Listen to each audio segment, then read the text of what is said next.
Parce que nous ne sommes pas tous nés sous la même étoile. Parce que nous ne jouons pas avec les mêmes cartes. Parce qu'en 2024, qui nous sommes et d'où nous venons conditionne toujours nos trajectoires de vie. Parce qu'il n'y a pas une jeunesse, mais bien des jeunesses françaises. L'ascenseur donne la parole à ces jeunes à travers le tout premier baromètre des inégalités perçues par la jeunesse. Pour la première fois, en France, plus de 2000 jeunes âgés de 12 à 30 ans nous livrent leur perception des inégalités. Le constat est sans appel.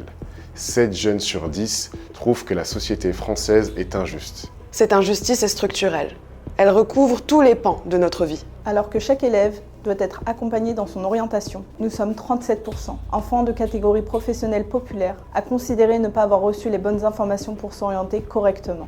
Si chacun a le droit de s'épanouir professionnellement et de s'émanciper, 48% des jeunes vivant au sein des quartiers politiques de la ville ont dû changer des informations sur leur CV pour augmenter leurs chances d'être tout simplement embauchés. La culture se doit d'être notre bien commun, accessible et partagé par tous. Mais un jeune sur 2, issu de QPV ou de communes rurales, a déjà ressenti des inégalités de traitement au cours de sa pratique culturelle. Le secteur associatif fait tout ce qu'il peut pour tendre vers une société où l'orientation, l'insertion pro, l'accès à la culture et au sport ne dépendent pas des origines sociales, économiques, territoriales et culturelles.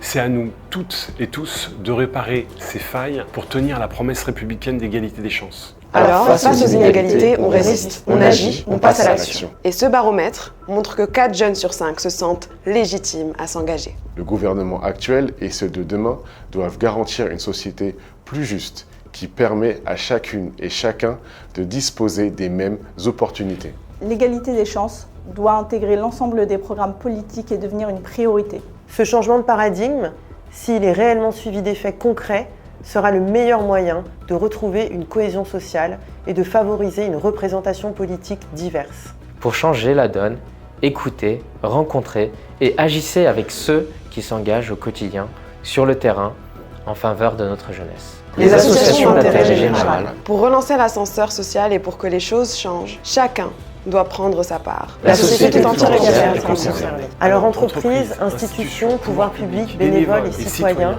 rejoignez-nous, prenez l'ascenseur.